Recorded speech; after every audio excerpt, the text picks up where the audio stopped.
आज काव्या बहुत खुश थी। पहला वेतन जो मिला था उसको अभी कुछ दिन पहले ही कैंपस प्लेसमेंट में उसका एक अच्छी कंपनी में सिलेक्शन हो गया था। आज पहला वेतन पाते ही भगवान जी का खूब धन्यवाद करते हुए शाम को काव्या पास के मंदिर में भी हो आई। फिर उसने घर में माँ को फ़ोन मिलाया और कहा, मम्मी मैं कल घर आऊँगी। माँ को थोड़ी चिंता हुई। पूछा कि सब कुछ ठीक तो है, तुम रहने दो, मैं और पापा ही सुबह आ जाते हैं। काव्या ने हंसकर बोला, नहीं मम्मी, आप लोग नहीं, मैं ही आऊँगी, कुछ सरप्राइज देना है आप लोगों को। और अगले दिन दोपहर को दिल्ली से ट्रेन में बैठ गई काव्या अपने घर के लिए। पापा बस स्टैंड पर ही इंतज़ार करते हुए मिले और लाडली बेटी ने पापा को कहा, पापा मिठाई भी लेकर ही चलते हैं घर। पापा बहुत खुश थे पर हैरान भी थे। बार बार पूछने पर भी उसने कुछ नहीं बताया।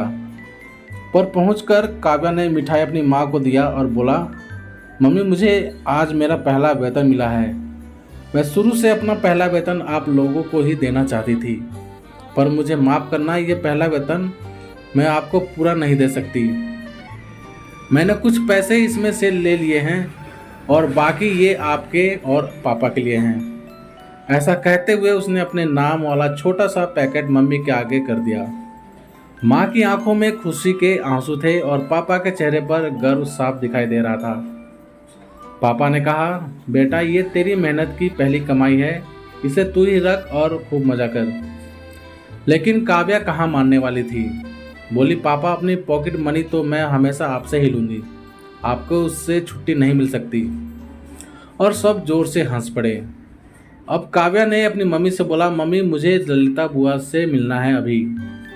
मम्मी ने कहा, हाँ क्यों नहीं, पर पहले आराम कर ले, कुछ खा पी ले। लेकिन काव्या ने कहा, नहीं मम्मी मुझे अभी मिलना है, आप चलो मेरे साथ। उसने अपने बैग से एक बड़ा पैकेट निकाला और बुआ से मिलने चल पड़ी। जब माँ ने पूछा क्या है उस पैकेट में, तो काव्या ने कुछ नहीं कहा। माँ का हाथ पकड़ा और निकल गई बुआ के घर की तरफ। था क्या वैसे उस पैकेट में, आइए आपको 2 साल पीछे लेकर चलते हैं। जी हाँ, ये बात है 2 साल पहले की, जब काव्या अपने परिवार से दूर हायर स्टडीज़ के लिए दिल्ली जैसे बड़े शहर में आई हुई थी। उसका परिवार इस छोटे शहर में अपने सब आसपास के रिश्तों के साथ मिलजुल कर रहता था। उसकी मम्मी का सबके साथ रिश्ता अच्छा ही था और परिवार की सब लड़कियां उनसे दिल की सब बातें करती थीं। उसके ही परिवार में एक दूर के रिश्ते की बुआ ललिता भी थी, जो घर के पास ही रहती थी।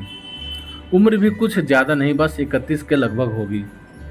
काव्या को अपनी मम्मी से फ़ोन पर पता चला कि कैसे ललिता बुआ के पति एक हादसे में अपना हाथ खो बैठे और एकदम से कितनी मुसीबतों ने उनको घेर लिया है।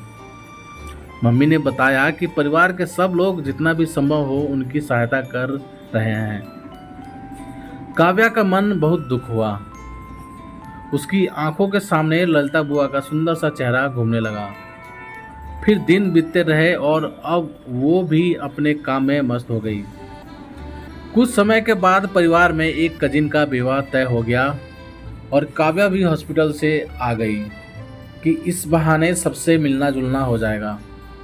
सबसे मिलते हुए उसने महसूस किया कि ललिता बुआ तो एकदम बदल सी गई हैं। न पहले जैसी चमक थी चेहरे पर, ना वो हंसी, बस एकदम चुप और सादी से लग रही थी।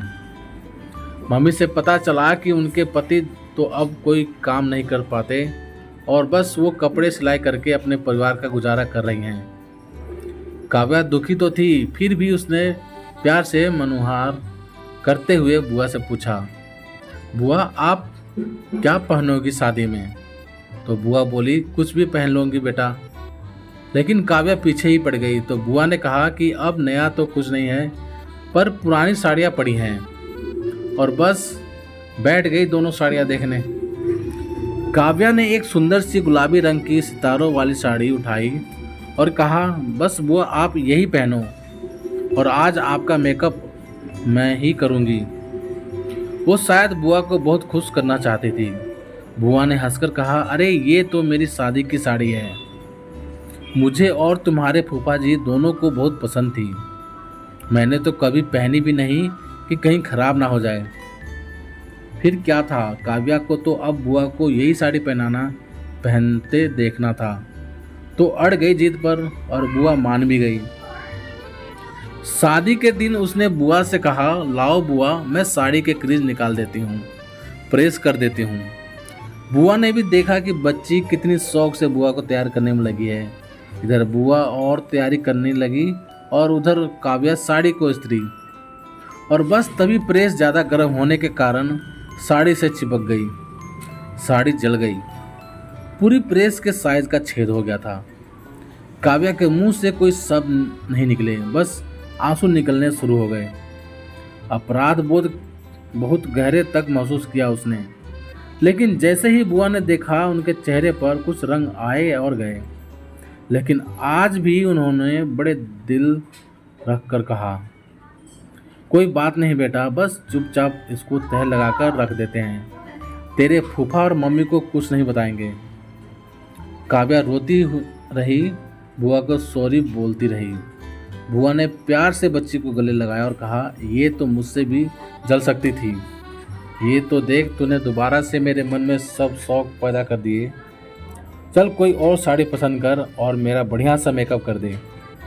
फिर दोनों ने अलमारी से एक दूसरी साड़ी निकाली और तैयार होने लगे। समय के साथ बुआ के पास पैसे और खुशियों की कमी तो हो गई, पर मन तो आज भी उतना ही सच्चा और अच्छा था। बस शादी हो गई और काव्या हॉस्टल आ गई अपनी पढ़ाई पूरी करने।